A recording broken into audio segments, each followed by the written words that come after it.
A worn, grimy hand trembled as it reached inside a tattered coat pocket. The camera of the mind's eye would have panned up to Terrence Brooks's face, his eyes filled with a quiet, steely resolve that stood in stark defiance of his disheveled appearance. The murmur of a dismissive courtroom, a low hum of bureaucratic indifference and casual cruelty, was the only sound that seemed to penetrate the fog of his reality. A judge's voice, dripping with a thick, syrupy condescension, boomed from the elevated bench. "Well, Mr. Brooks, does the accused have anything to say for himself?" Terrence's fingers, numb from a cold that had little to do with the weather, closed around a small, hard rectangle hidden in the lining of his pocket. The world, with its jeering faces and echoing insults, seemed to slow down as he began to pull it out. He was a forgotten man, laughed at by everyone in the room, but he was about to remind them all that you can never judge a book by its cover. Before we carry on, please hit the subscribe button to make my day, and let me know where you are watching from in the comments. The story of that moment began 24 hours earlier, under the oppressive gloom of a rain-slicked sky. The city was a sprawling, indifferent beast, its concrete canyons funneling an autumn wind that was not merely cold, but actively malicious. It was a wind with teeth, and it bit deep into Terrence Brooks. At 48 years old, he shivered uncontrollably, a tremor that started in his bones and worked its way out, shaking his very soul. His coat, a thin and pathetic shield against the elements, was soaked through, and his shoes, worn thin as paper, offered no protection from the icy water that pooled in the gutters. He was searching for shelter, his movements agonizingly slow, each step a negotiation with the gnawing pain of hunger and the profound, invasive cold. He saw the familiar sign for a soup kitchen, its cheerful painted letters a mockery in the dreary twilight. He shuffled toward it, his heart holding a fragile kernel of hope. But the door was locked, the windows dark. A small, handwritten sign taped to the glass read, "Closed at 7. It was long past that." Defeated, he leaned his forehead against the cold glass, his breath fogging a small circle of despair. Across the street, an abandoned warehouse loomed, a skeletal silhouette against the bruised purple of the evening sky. Its windows were like vacant eyes, staring out at nothing, seeing no one. It was a place of decay and forgotten things, a perfect mirror for how he felt. Desperation, a more powerful motivator than reason, pushed him toward it. The cold was more than a physical sensation. It was a state of being. It had seeped past his skin and into his spirit, leaving him feeling not just chilled, but utterly invisible. He was a ghost haunting the edges of a life he once knew, a life of warmth and substance. The biting wind conjured a memory, a painful stab of warmth in the freezing present. He saw his wife, Sarah, her face bright with love, her hands deftly wrapping a thick woolen scarf around his neck on a winter day that felt like a lifetime ago. He could almost feel the soft yarn against his skin, smell the faint, clean scent of her perfume. The memory was so vivid it made his chest ache with a grief so profound it threatened to swallow him whole. He squeezed his eyes shut, pushing the image away. It was too painful to remember the sun when you were trapped in a perpetual freezing night. He allowed himself a moment to wallow in the bitter cocktail of regret and misfortune, a series of catastrophic missteps that had led him from a mahogany desk to a filthy alley. He had once been a man of importance, a man whose words carried weight. Now his only possession was the crushing weight of his own failure. With a final, shuddering breath, he focused on the warehouse. Survival was a primal instinct, and it was the only one he had left. He found a loose board on a ground-floor window and, with the last of his strength, pried it open just enough to slip inside, seeking only a brief, temporary respite from the elements that were trying so hard to erase him. Inside, the warehouse was a cavernous tomb, silent save for the dripping of water from some unseen leak in the roof. Moonlight, filtered through grimy, web-choked skylights, streamed down in ethereal beams, illuminating millions of dancing dust motes. The air was thick with the smell of damp concrete, rust, and decay. For Terrence, it was the smell of sanctuary. In a far corner, he found a pile of old, stiff tarps and burlap sacks. It was a pathetic excuse for a bed, but to a man who had nothing, it was a luxury. He arranged them into a makeshift nest, the rough fabric scratching at his skin, and collapsed onto it. Exhaustion was a heavy blanket. and he was just drifting into its suffocating embrace, a dreamless and desperately needed sleep, when he was jolted awake. A blinding beam of light seared his eyes. A harsh, authoritative voice sliced through the darkness. "Police!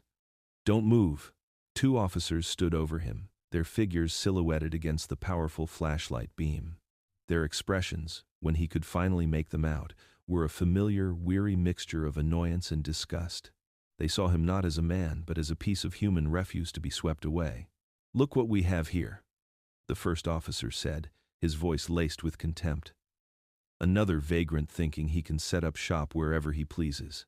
Terrence pushed himself up slowly, his joints screaming in protest. He kept his hands visible, his movements calm and deliberate. "I was just trying to get out of the cold, officer," he said, his voice a dry, raspy whisper. "I meant no harm." The second officer scoffed, a short, ugly sound. "Tell it to the judge. You're trespassing on private property." A wave of resignation, so familiar it was almost comforting, washed over him. Humiliation followed close behind, a hot flush on his cold skin. He didn't resist, he didn't argue. He knew the futility of it. He had once been a master of argument, a weaver of words who could bend the law to his will. But that man was gone. This man, this shell, knew only silence and submission. The cold, metallic click of the handcuffs locking around his wrists was a sound he had heard countless times in his professional life, but had never felt on his own skin. It was a sound of finality, of a system closing its jaws. They pulled him to his feet with a roughness that was entirely unnecessary. Their hands firm on his arms. In their eyes, he was not a person deserving of gentle handling. He was simply a problem to be removed, a piece of paperwork to be filed before their shift ended. The city holding cell was a circle of hell Dante had forgotten to mention. It was crowded, and it reeked of unwashed bodies, stale urine, and cheap disinfectant that failed to mask the underlying stench of human misery. Terrence found a small space on a cold concrete bench and sat, his back pressed against the grimy wall. He observed the other detainees, a sad tableau of despair and hollow defiance. A young man with a teardrop tattoo was boasting about his crimes, his voice loud and brittle. An old woman muttered to herself in a corner, her eyes vacant. Terrence remained silent, a statue of quiet dignity amidst the chaos, his stillness a form of protest against the indignity of it all. Eventually, he was herded with a dozen others into the back of a transport van. The vehicle rumbled through the city streets, the world outside a blur of lights and motion seen through a thick, scratched pane of plexiglass. He was being taken to the courthouse, a place he knew intimately. The irony was a bitter pill, a poison he had been swallowing for 5 years. He remembered striding through these very halls, his shoes clicking confidently on the polished marble floors, his tailored suit a suit of armor, his leather briefcase filled with meticulously crafted legal arguments. He had been a warrior then, a champion for the accused. Now, he shuffled in chains, his head bowed, invisible and unheard. The system he had once navigated with such skill and confidence was now processing him like so much grist for the mill. He instinctively clutched the inside of his coat, his fingers finding the worn, familiar edges of the object in his pocket. It was his last link to that other life, a secret talisman against the crushing weight of the present. He was led into the courtroom for his arraignment. The room was busy, a hive of activity filled with lawyers whispering to clients, clerks shuffling papers, and defendants waiting their turn to be judged. The air was thick with the mundane, oppressive reality of assembly, line justice. He was made to stand before the judge's bench, a vast, intimidating structure of dark wood. And then it began. A snicker from the public gallery, quickly stifled but unmistakable. Then another, bolder this time. He could feel their eyes on him, taking in his ragged clothes, his matted hair, his unkempt beard. He was a spectacle, a piece of theater for their morning's entertainment. The man who once commanded the respect of entire courtrooms was now the butt of a cheap joke. The courtroom was designated 3B, a cavernous space whose ornate wood paneling and high vaulted ceilings seemed to mock the grim, undignified proceedings that unfolded within it day after day. A bailiff, a burly man with a permanently sour expression, gave Terrence a firm shove toward the defendant's table. He stumbled, catching himself on the polished wood. A young woman in a smart but inexpensive suit approached him, her eyes barely making contact with his. She was Miss Albright, his court-appointed public defender, a woman whose ambition was so palpable it was like a perfume, and whose caseload was so overwhelming that her clients were little more than names on a docket. She leaned in, her voice a conspiratorial whisper that carried the scent of stale coffee and exhaustion. "Just plead no contest," she advised, her gaze already drifting toward the next file on her stack. "It's your best option. You'll get a small fine, maybe some community service, and you'll be out of here by lunch." Terrence ignored her. His attention was fixed on the man seated high above them all, a man who held his immediate fate in his hands. Judge Harrison, a veteran of the bench in his late 50s, was known for two things: a razor, sharp legal mind, and a tongue to match. His impatience was legendary, and as his gaze swept over Terrence's ragged clothes, his matted hair, and his unkempt beard, his expression curdled with an open and undisguised disdain. He saw a cliché, not a man. "Trespassing, Mr. Brooks?" The judge boomed, his voice echoing slightly in the large room. He leaned into his microphone, ensuring everyone could hear the punchline. "Finding the local accommodations not to your liking?" A ripple of cruel laughter spread through the public gallery. It was the sound Terrence had been hearing in his head for years, the sound of failure being publicly confirmed. The prosecutor, a smug, balding man named Reynolds, rose to his feet, sensing an easy victory. "Your Honor, the state recommends the maximum fine and community service," he declared, puffing out his chest. "We need to send a message that private property will be respected in this city." Judge Harrison nodded slowly, his eyes still locked on Terrence, a predator toying with his prey. He steepled his fingers, a gesture of performative contemplation.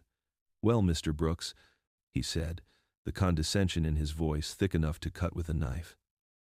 "Does the accused have anything to say for himself before I render my judgment? Any pearls of wisdom to share from the streets?" The question hung in the air, dripping with sarcasm. Another wave of snickering followed. In that moment, something inside Terrence, a core of heat he thought had long been extinguished by years of cold and hunger, began to burn. It was a familiar fire, the righteous indignation that had fueled his entire career. He felt the heat rise in his chest, a molten core of shame and anger. He looked past the judge, at the faces in the crowd, a blurry sea of mockery, pity, and morbid curiosity. They were not seeing him. They were seeing a caricature, a ghost, a problem.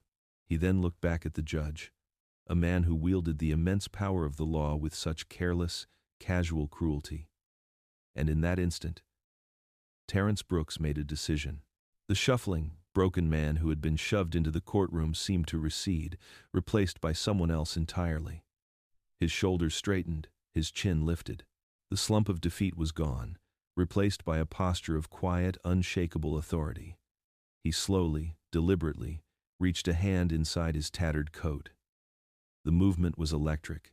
The bailiff, who had been slouching against a wall, tensed immediately, his hand instinctively dropping to the butt of his weapon. Miss Albright, his own lawyer, looked at him with wide, alarmed eyes as if he might pull out a knife. The prosecutor, Reynolds, took a half-step back. But Terrence's movements were not frantic or threatening. They were measured and precise, the actions of a man in complete control. His fingers found the object and he drew it out. It was not a weapon. It was a faded, heavily laminated identification card. He held it between his thumb and forefinger for a moment before placing it gently on the defendant's table.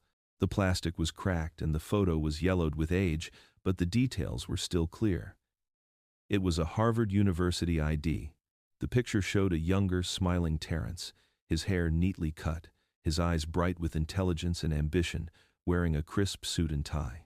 Beneath the picture, his name was clearly printed, Terrence Brooks, J.D. A collective gasp sucked the air out of the room. Silence, absolute and profound, crashed down like a physical weight, smothering the whispers and the laughter.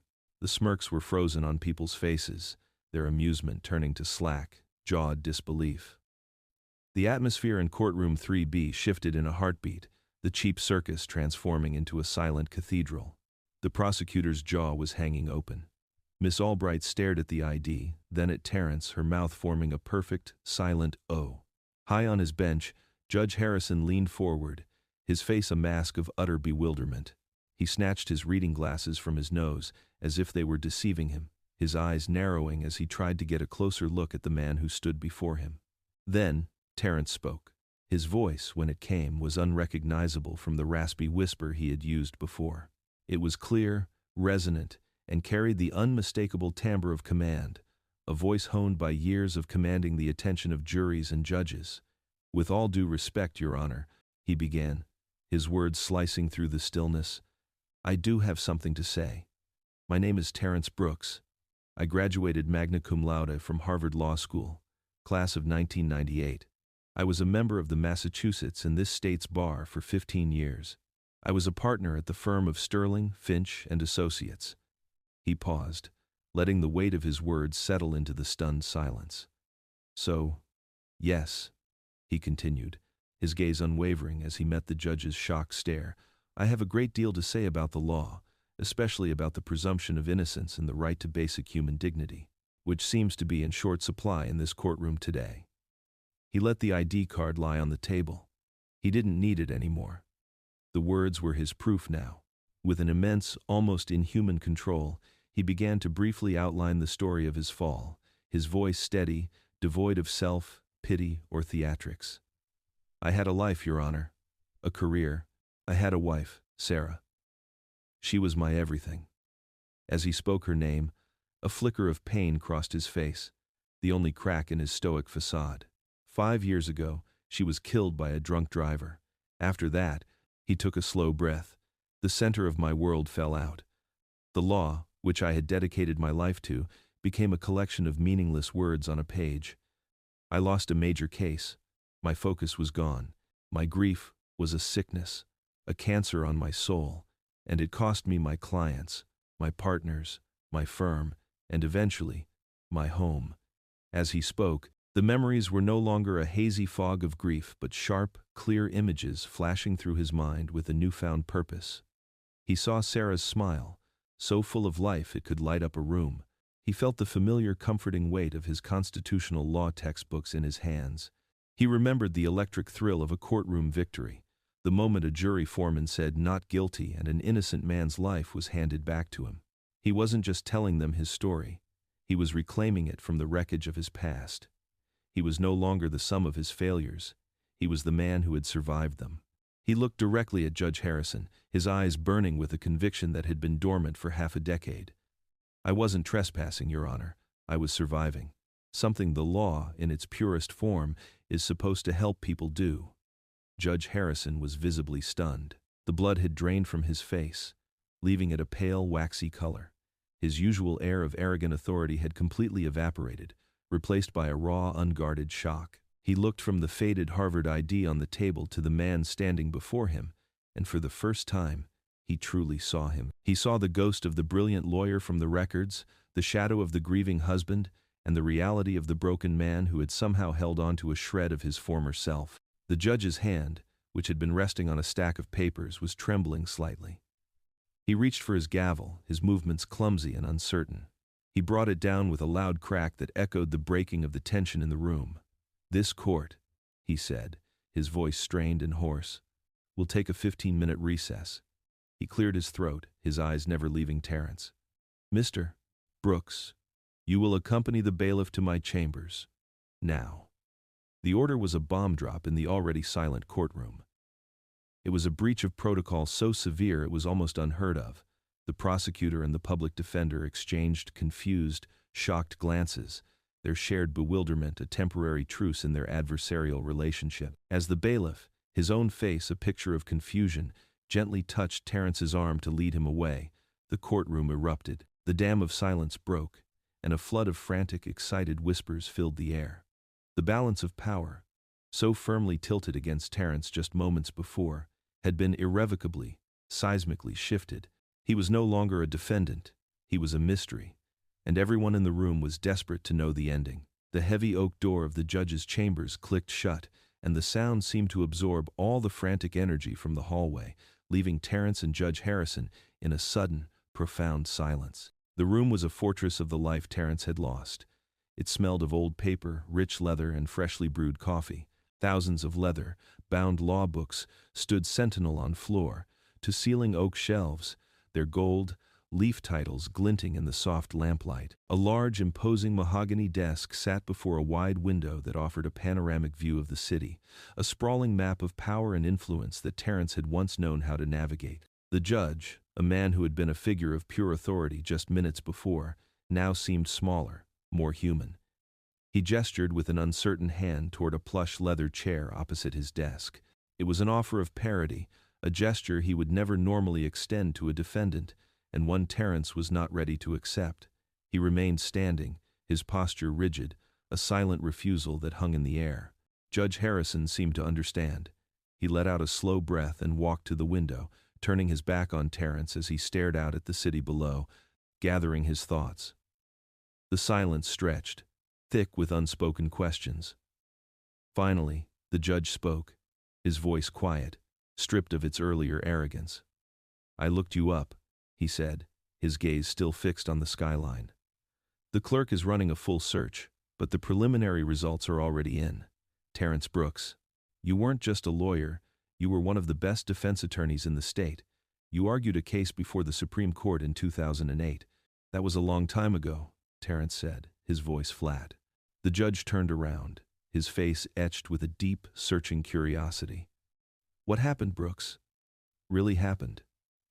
He took a step closer. "The grief, the loss of your wife. I understand that on a level you can't imagine.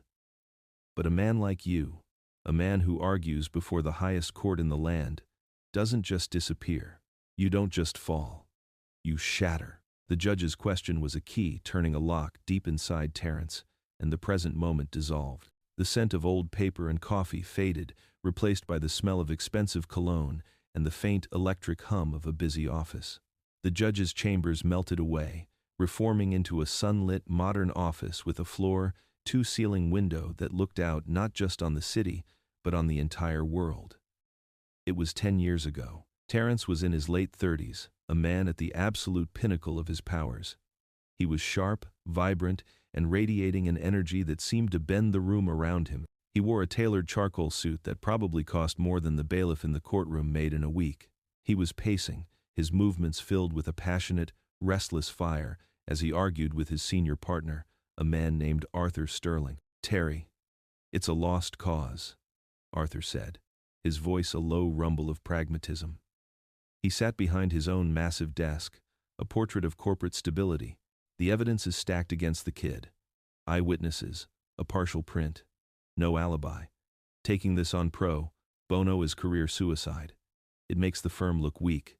Terrence stopped pacing and planted his hands on Arthur's desk, leaning forward with an intensity that made the older man flinch.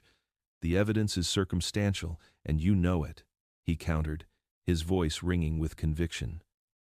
"The eyewitness was 100 feet away at night. The partial print is smudged beyond positive identification.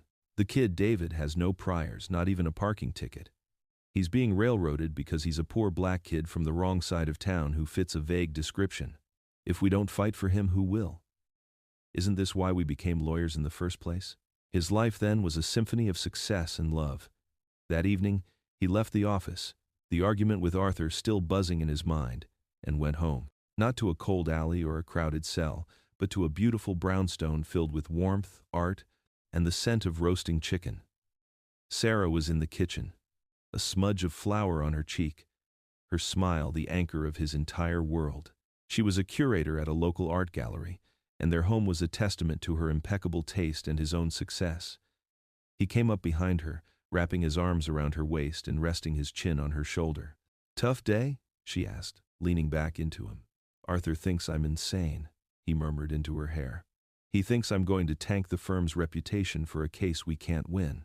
She turned in his arms, her expression serious but supportive. "Do you think you can win?" "I think he's innocent, Sarah. I know it in my gut. And if he's innocent, then I have to win." She reached up and touched his face, her thumb gently tracing his jawline. "Then you'll win," she said with a certainty that momentarily erased all his doubts. "You're the most brilliant man I've ever known, Terrence Brooks. You fight for people who have no one else. That's not a weakness, it's your greatest strength. It's why I fell in love with you. They ate dinner at their large wooden dining table, the file for David's case spread out between them. She listened intently as he walked her through the weaknesses in the prosecution's narrative, her sharp mind catching details even he had missed. She wasn't just his wife. She was his partner, his confidant, his biggest cheerleader. Her belief in him was the bedrock on which he had built his entire life. The memory shifted, the scene dissolving and reforming into the familiar, intimidating grandeur of a courtroom. It was the final day of David's trial. Terrence was a force of nature. He moved with a liquid grace, his cross-examinations, a masterclass in surgical precision. He dismantled the prosecution's key witness, revealing inconsistencies and biases in their testimony until their credibility was in tatters. His closing argument was a masterpiece, a soaring oration on the nature of reasonable doubt, justice, and the sacred duty of the jury. He spoke not just to their minds but to their hearts, weaving a narrative of a young man caught in the gears of a flawed and prejudiced system. When he finished, the courtroom was silent, the air thick with the power of his words. He was confident, certain of an acquittal. The jury filed out to begin their deliberations.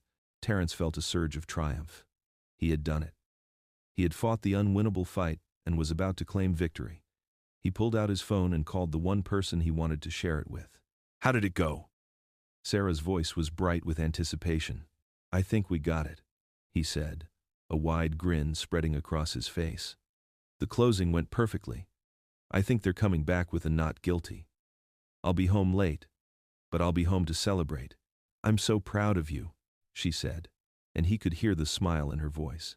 "No matter what happens, you did the right thing. I'll have champagne waiting. I love you, Terry." "I love you too," he said, his heart full. "See you in a few hours." He hung up and sat back down at the defense table, the adrenaline slowly beginning to fade, replaced by a pleasant, buzzing exhaustion. He waited.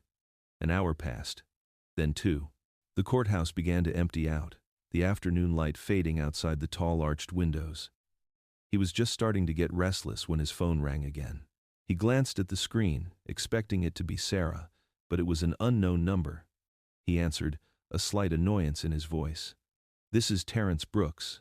"Mr. Brooks," a grave voice on the other end said, "this is Officer Calloway with the City Police Department. I'm calling about your wife, Sarah Brooks." The world tilted on its axis. "There's been an accident," the officer continued, his words slow and heavy, as if he were laying bricks on Terrence's chest. "A drunk driver ran a red light at the intersection of 5th and Main. I'm so sorry, Mr. Brooks, she's gone." The sounds of the courthouse, the distant chatter, the rustling of papers, all faded into a dull, deafening roar. The polished wood of the table felt cold and dead beneath his hands. The world lost its color, its focus, its meaning. The next few hours were a blur of sterile white walls and the sharp antiseptic smell of a hospital. He remembered a doctor with kind, sad eyes speaking to him, but the words were just noise. He remembered being led into a cold, quiet room. He remembered the incomprehensible finality of the white sheet. He stumbled out of the hospital and back to the courthouse in a daze, a ghost haunting the ruins of his own life. He walked back into the courtroom just as the jury was filing back in, their faces grim and unreadable. He sat down, but he wasn't there. He couldn't focus. He couldn't breathe. The foreman, a middle-aged man with a tired face, stood and cleared his throat. He unfolded a piece of paper. Terrence felt a hand on his shoulder. It was David, his young client, trembling beside him. The foreman looked at David, then at the judge, and read the verdict. "On the charge of armed robbery, we the jury find the defendant guilty." A gasp went through the courtroom. David collapsed into his chair, a sob tearing from his throat. But Terrence didn't react. He didn't even hear it. Not really. His own verdict, a much harsher and more permanent one, had already been delivered in a quiet hospital room miles away. The system he had dedicated his life to, the law he had believed in with all his heart, had failed.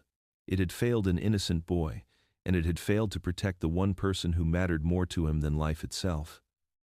The law was a lie. Justice was an illusion.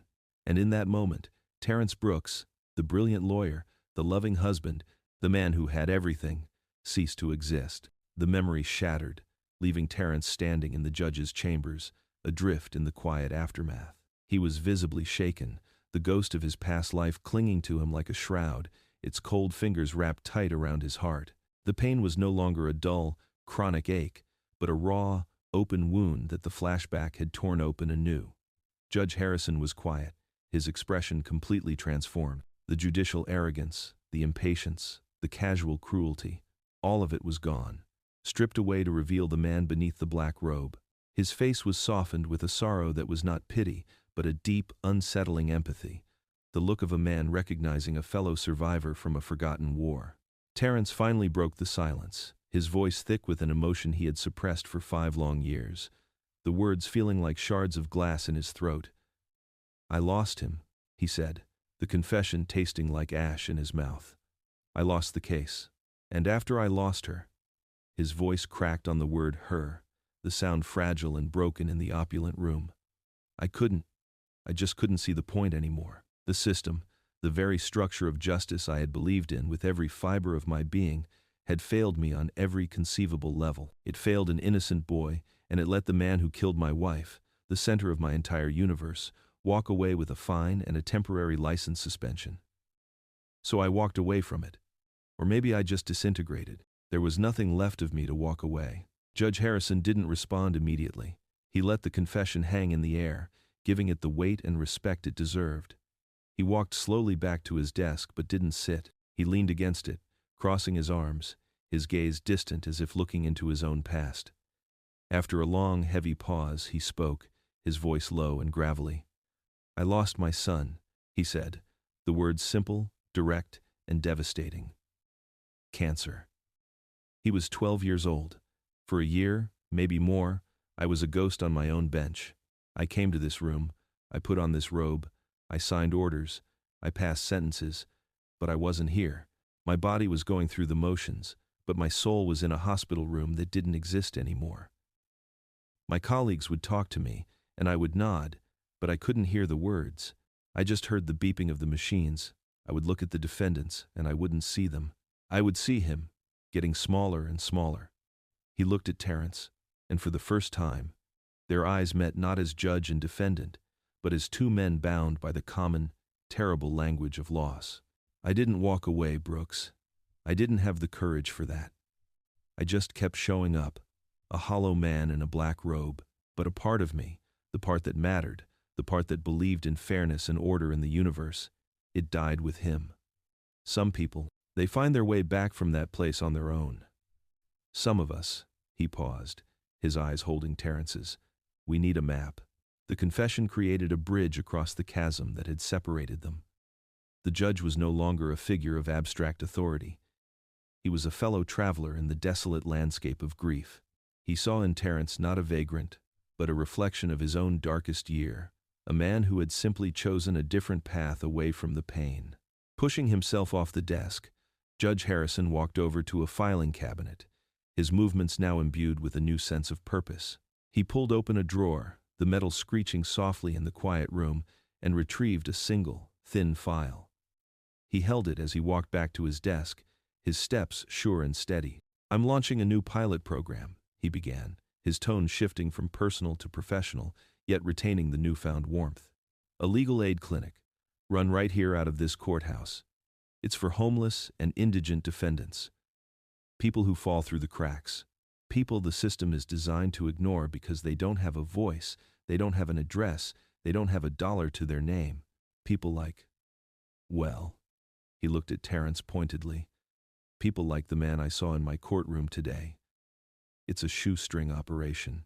It's underfunded and understaffed, which is a polite way of saying it has no staff at all.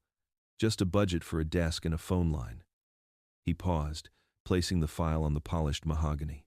"I need someone to run it, someone who knows the law inside and out, but also knows the streets, someone who understands what it's like to be invisible to the very system that's supposed to protect you."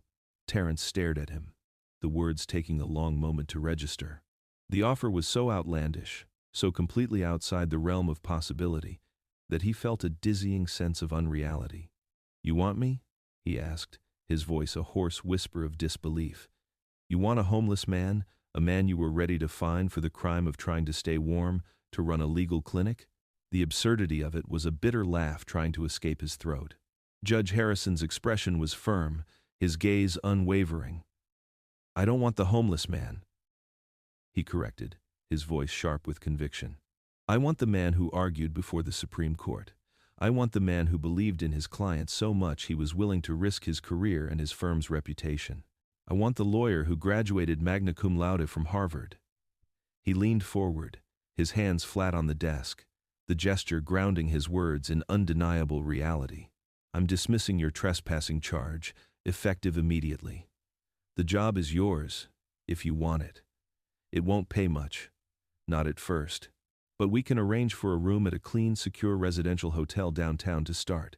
It's a chance, Brooks." The judge's voice softened again, becoming almost a plea. "It's a chance to make the law mean something again. For them, and for you." Terrence felt as though the floor had dropped out from under him. It was a lifeline, a solid, tangible rope thrown to him as he was drowning. But he had been underwater for so long he wasn't sure he remembered how to breathe the air. He was terrified. Terrified of failing. Terrified of trying. Terrified of the hope that was beginning to flicker in the cold, dead chambers of his heart. Hope was a dangerous thing. It was the fall that killed you, and hope just gave you a greater height to fall from. He had built a fortress of apathy around himself for 5 years, and this man, this judge, was tearing it down with a few simple words. It was a return to a world that had chewed him up and spat him out. What was to stop it from happening again? Yet, beneath the terror, something else stirred. A forgotten ember of the man he used to be, the man who fought for the Davids of the world, began to glow with a faint, tentative warmth. The next time Terrence saw the inside of the courthouse, it was not as a prisoner. Judge Harrison had given him a $200 advance from the clinic's meager budget, a sum that felt like a king's ransom. He had walked, not shuffled, to a public washroom where he spent an hour under a stream of hot water, scrubbing away 5 years of grime and despair, watching the dirt spiral down the drain like a physical manifestation of his lost years. He had used a cheap disposable razor to shave away the thick, matted beard, revealing the stranger who lived underneath, a man with a strong jaw and lines of sorrow etched around his eyes and mouth. He had bought a simple, clean suit from a second-hand store, a dark gray fabric that felt alien against his skin after years of wearing rags. It was stiff where his old suits had been soft, coarse where they had been smooth, but it was a suit nonetheless. It was armor. He had eaten a hot meal, a simple burger and fries at a diner, and the taste of it was so overwhelming, so full of life, that he had to stop and close his eyes, savoring the salt and the warmth as if it were the most exquisite feast. Now, he stood in the doorway of his new office. It was located in the courthouse basement, a small, windowless room that was little more than a glorified storage closet. It smelled of dust, old paper, and forgotten files.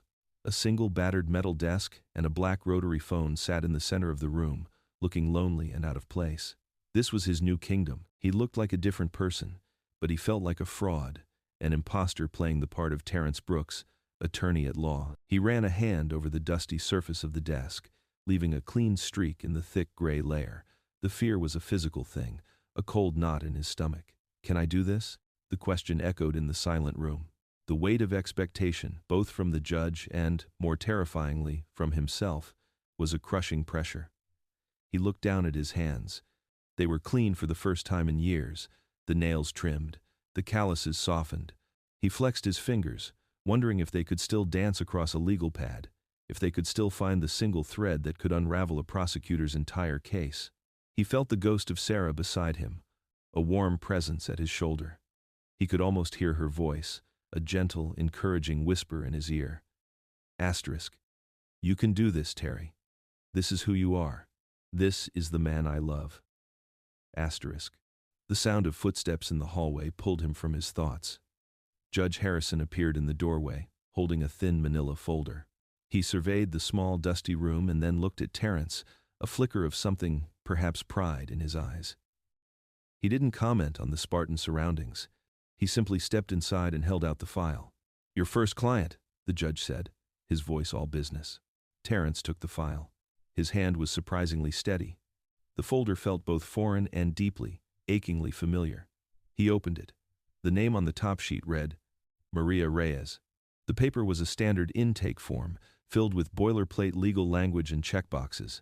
He saw the words charge, arraignment, discovery, and they were like notes from a song he had forgotten he knew.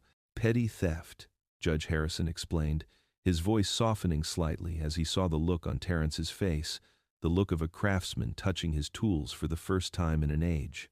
A single mother accused of stealing groceries. She swears she's innocent, says she was somewhere else entirely. The public defender's office is swamped, and was going to advise her to take a plea to get it over with. He paused, letting the words sink in.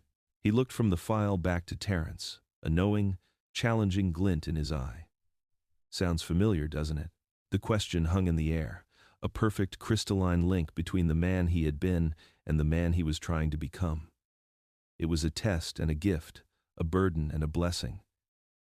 It was a chance.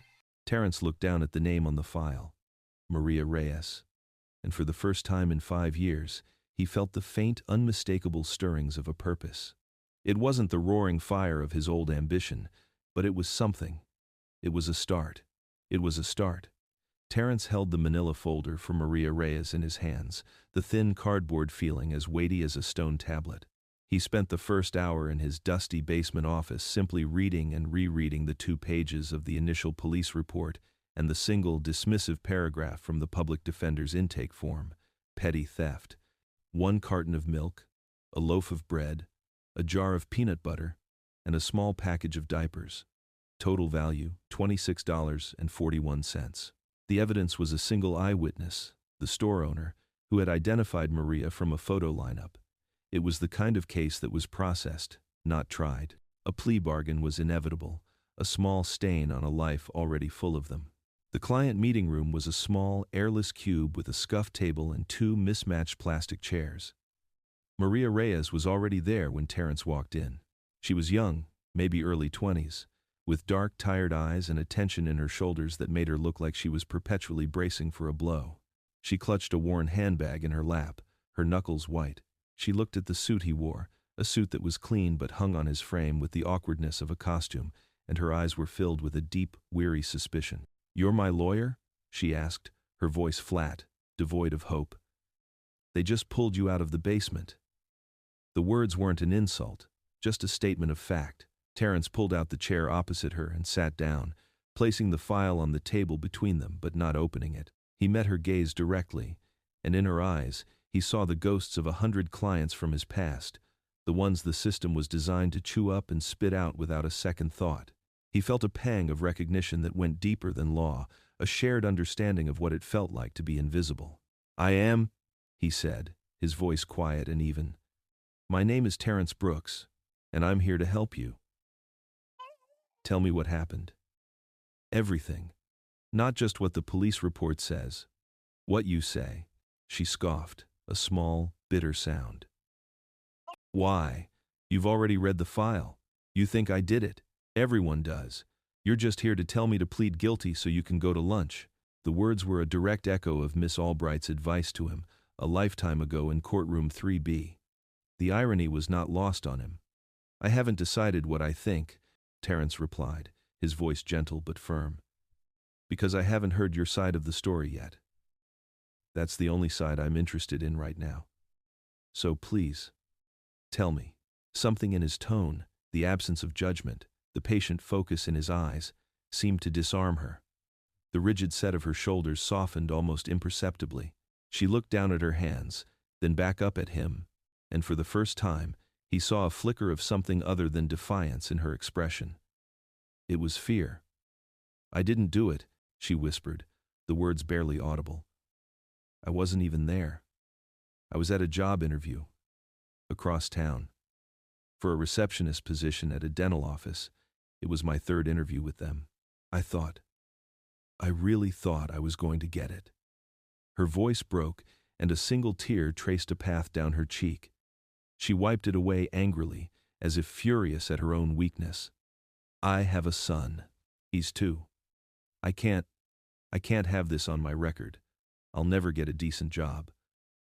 We'll be stuck forever." His empathy, honed by 5 years of suffering and the fresh memory of his own humiliation, broke through her walls completely. He didn't see a case file anymore. He saw a young mother terrified of losing the one thing she had left, a fragile hope for a better future. He leaned forward slightly. "I believe you," he said, and the two most powerful words he could offer were not a legal argument, but a simple statement of faith. Armed with an alibi, Terrence felt a forgotten spark ignite within him. The first step was discovery. He walked from the quiet solitude of the basement into the bustling main corridors of the courthouse. The familiar sounds, the clicking of heels on marble, the murmur of hushed conversations, the distant ring of a clerk's telephone washed over him. It felt like stepping into a life he had only dreamed of. As he rounded a corner on his way to the prosecutor's office, he ran directly into the one person he had hoped to avoid. Prosecutor Reynolds. Reynolds stopped short, a look of comical surprise on his face that quickly curdled into a sneer. He looked Terrence up and down, his eyes lingering on the ill-fitting second-hand suit with theatrical disdain. Well, Reynolds said, his voice loud enough for several passing lawyers to hear. "Look what the cat dragged in. Harrison really gave you a job?" He chuckled, a wet, unpleasant sound. "I give it a week. A week before you're back on the street where you belong, arguing with pigeons." The insult was designed to humiliate, to put him back in the box of the pathetic vagrant Reynolds had seen in the courtroom. A year ago, even a week ago, the words would have shattered him, but now, they felt different. They stung, yes, but the sting was a catalyst, turning the lingering shame into a cold, hard anger. It was fuel. Terrence stood his ground, his expression calm, his posture unwavering. He did not rise to the bait. He became the lawyer. "I'm representing Maria Reyes," he stated, his voice level and professional. "I'll need the full discovery packet by the end of the day, Mr. Reynolds, including all witness statements and any and all video evidence from the scene. As per the law you claim to respect." Reynolds' smirk faltered, replaced by a flash of annoyance. He had expected a cowering, broken man. He was not prepared for this quiet, steely confidence. "You'll get it when you get it," he snapped, before pushing past Terrence and continuing down the hall, his bluster barely concealing his surprise. Terrence watched him go, a surprising strength solidifying in his core. The old fire was there, a small ember beginning to glow hot. He proceeded to the law library, the grand, silent heart of the courthouse. The moment he stepped inside, the familiar scent of old books, of aging paper and leather binding, filled his lungs. It was a scent that, for him, was synonymous with purpose and reason. He ran his fingers along the spines of the heavy, leather-bound volumes, the titles like old friends, Marbury versus Madison, Gideon versus Wainwright. The legal language, the complex procedures, the precedents and statutes, it all came flooding back to him, not like a forgotten song, but like the language he was born to speak. He found a quiet carrel in the back, the discovery packet from Reynolds' office, a disappointingly thin folder, on the table before him. For hours, he sat there, the world outside fading away, lost in the comforting, logical embrace of the law. He felt a sense of belonging he hadn't felt in 5 years. He was home. Late that night, the courthouse was a tomb. The endless corridors were dark and silent, the daytime bustle replaced by a profound and heavy stillness. Terrence sat alone in his basement office, the only light coming from a small desk lamp that cast long, dancing shadows on the walls. He was poring over the case file for the 5th time, a growing sense of frustration gnawing at him. The discovery packet was pathetic. It contained the police report he already had, and a single blurry photograph of the convenience store's front counter. A sticky note from Reynolds was attached to it, reading, "Security footage too grainy to be useful." It was a dead end. He leaned back in his chair, the metal groaning in protest, and rubbed his tired eyes. He thought of Maria Reyes, of the desperate hope he had seen in her eyes when he had said, "I believe you." He couldn't let her down. He picked up the witness statement again, the one from the store owner. He read the description of the thief for the 10th time. Hispanic female, early 20s, dark hair, wearing a blue hoodie. It was a description that could fit 1,000 women in the city. But then he saw it, a detail he had skimmed over before, a single, small detail buried at the end of the sentence. The woman had a small, dark tattoo on her left wrist, looked like a little star or something. Terrence froze. He remembered sitting across from Maria in the sterile meeting room. He remembered her hands, twisting a crumpled paper napkin as she spoke, her long, slender fingers, her bare wrists. There was no tattoo. He was sure of it. It was a crack, a small hairline fracture in the prosecution's seemingly solid case. Now, he looked at the blurry photograph again, and the sticky note from Reynolds. Too grainy to be useful. Was it? Or was it just inconvenient? An idea, a desperate, long-shot idea, began to form in his mind. He spent the next hour searching the basement storage rooms, his footsteps echoing in the vast, empty spaces. In a forgotten corner, behind a stack of obsolete computer monitors, he found it. A dusty black VCR and a small 13-inch television set. He lugged the equipment back to his office, his heart pounding with a strange mixture of hope and anxiety. He found the security tape, a standard VHS cassette, at the bottom of the discovery box. He blew a layer of dust off the top of the VCR, slid the tape in, and hit play. The image that flickered to life on the small screen was abysmal. It was a black and white, top-down view of the store, the figures moving through it like blurry ghosts. He could see why Reynolds had dismissed it. It was useless. But Terrence kept watching, his eyes glued to the screen. He watched the tape all the way through, then rewound it and watched it again, his finger hovering over the pause button. He was looking for a single moment, a split second of clarity. He painstakingly went through it, frame by agonizing frame, the static and visual noise making his head ache. Hours passed. The silence of the courthouse deepened, and then he found it. For a single, solitary frame, as the woman in the blue hoodie turned to leave the store, her head tilted just so, catching the light from the doorway. The image was still blurry, the features indistinct, but one thing was suddenly, shockingly clear. The woman's face was fuller than Maria's. Her chin was weaker.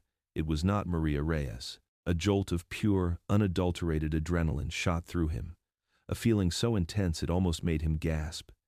It was the thrill of the hunt, the electric moment of discovery he thought he had lost forever. He rewound the tape, pausing on the frame, his heart hammering against his ribs. He then focused on the woman's wrist as she pushed the door open. There it was.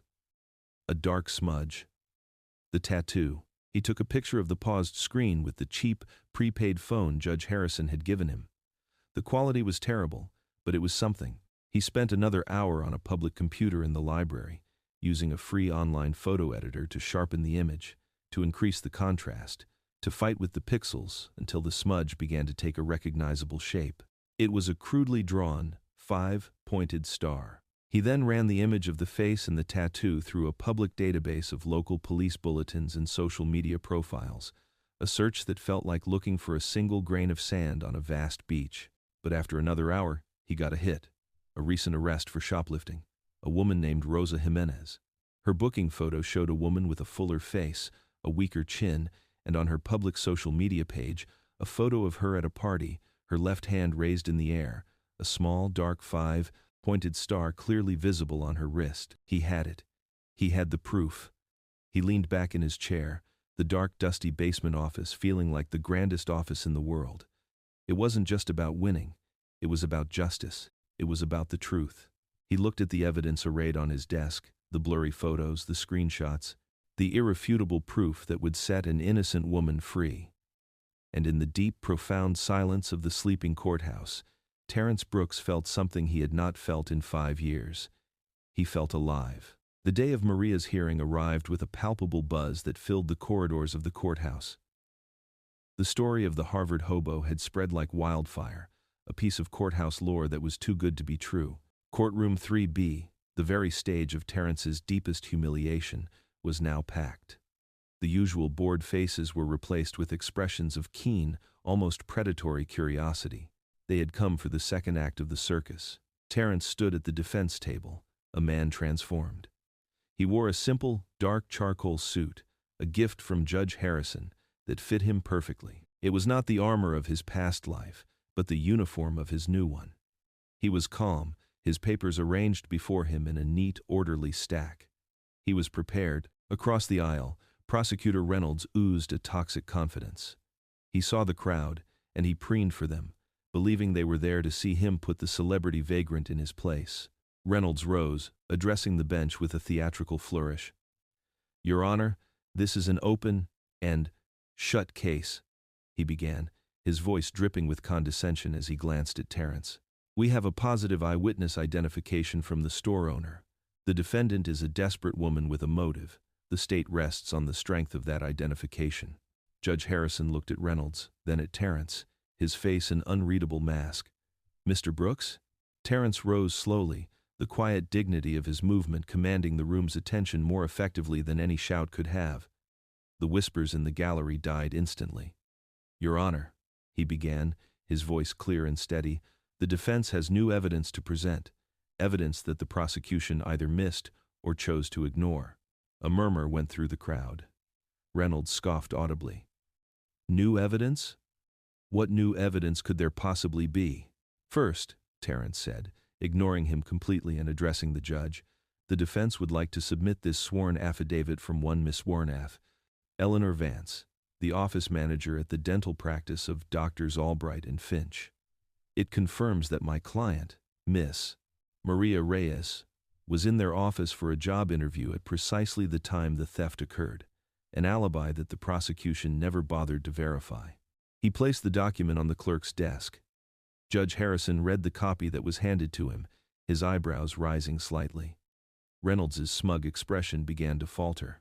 Furthermore, Your Honor, Terrence continued, the prosecution claimed the security footage was too grainy to be useful.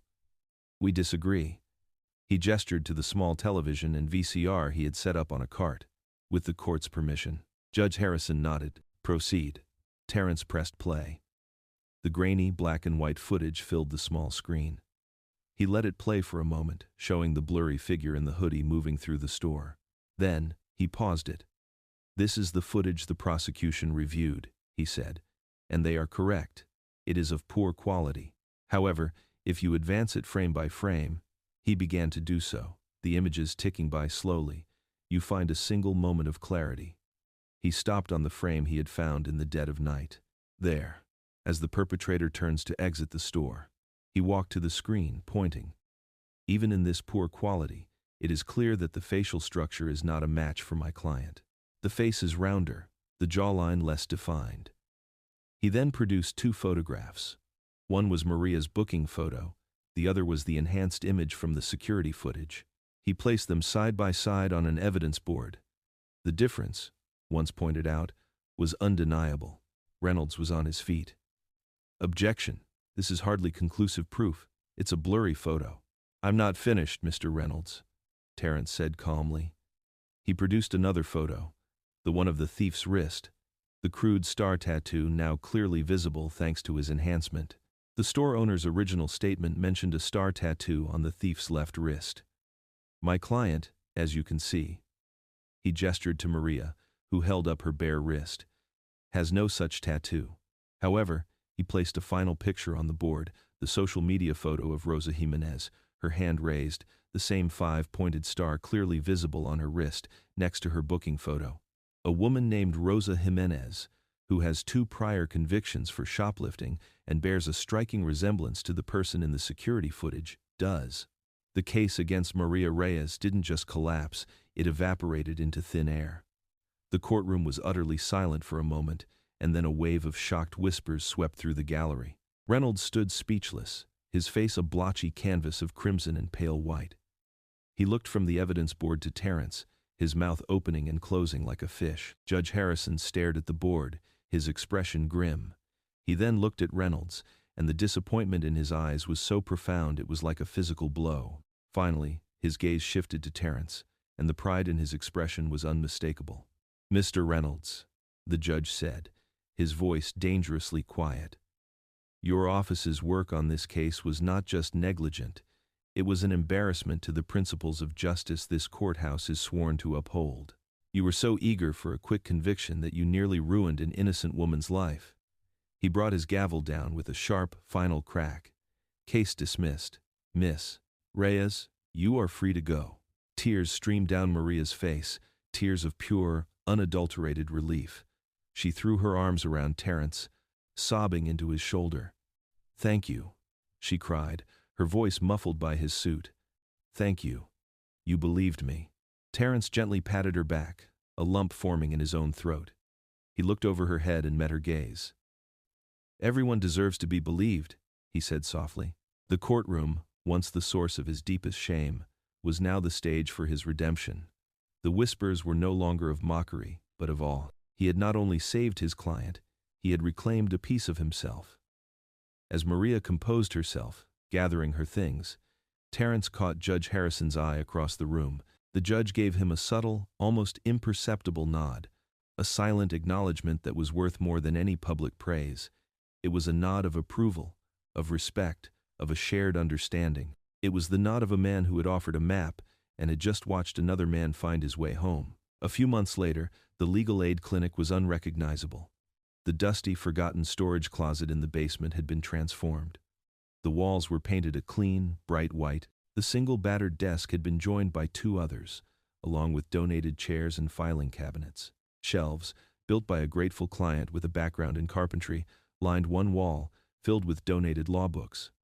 The clinic was no longer a one-man operation. Two bright, eager law students from a local university volunteered 3 days a week, their youthful idealism a constant source of energy. The office was no longer a quiet tomb. It was a functioning, thriving hub of hope, with a line of people with tired eyes and worn-out shoes, waiting patiently in the hallway for help. Terrence moved through the small space with a newfound confidence. He was mentoring one of the students, a young man named Alex, patiently explaining a subtle point of housing law, his voice calm and authoritative. He was no longer an imposter in a second-hand suit. He was a lawyer. He was a teacher. He was no longer haunted by his past. He had integrated it. He understood now that his years of suffering had not been a detour from his life, but a crucial part of his education. They had stripped him of his arrogance, of the pride that had once been his driving force, and replaced it with something far more powerful: empathy. The pain had carved out a space inside him where he could hold the pain of others. He was a better lawyer and a better man because of what he had lost. He still missed Sarah every single day, a dull ache in his chest that he knew would never fully disappear. But now, her memory was not a source of despair, but a wellspring of strength. He was honoring her belief in him, by fighting for the people who had no one else. At the end of a long day, after the last client had been seen and the students had gone home, Terrence sat alone in his office. The quiet was different now. It was a peaceful, contemplative silence, not an empty one. He took out his worn leather wallet, and from a hidden flap, he removed the two items he now kept side by side. The first was a small, smiling photograph of Sarah, her eyes bright with the love and life he remembered so vividly. The second was his battered, cracked Harvard Law ID. He touched the faded plastic, the ghost of the ambitious young man in the photo looking back at him. He no longer saw it as a relic of a lost kingdom, a painful reminder of everything he had thrown away. He saw it as a tool of his trade, a symbol of the skills he had been given, skills he could now use for a purpose greater than his own ambition. Terrence Brooks had lost everything, but in doing so, he found the one thing that truly mattered: a purpose born from pain. He learned that a courtroom can be a place of judgment, but it can also be a place of grace, and that sometimes the most profound justice isn't found in law books or in soaring closing arguments, but in the simple, quiet act of seeing the humanity in someone else and offering them a second chance. He tucked the photo and the ID safely back into his wallet and stood up, stretching his tired muscles. He walked to the small basement window, which looked out onto the feet of people passing by on the street above. Through the grate, he could see the city lights beginning to glitter against the darkening sky. The city was no longer an indifferent beast. It was a community. It was a place full of Marias and Rosas, of people who were lost and people who needed to be found. It was his place. A faint, peaceful smile touched his lips. He was home.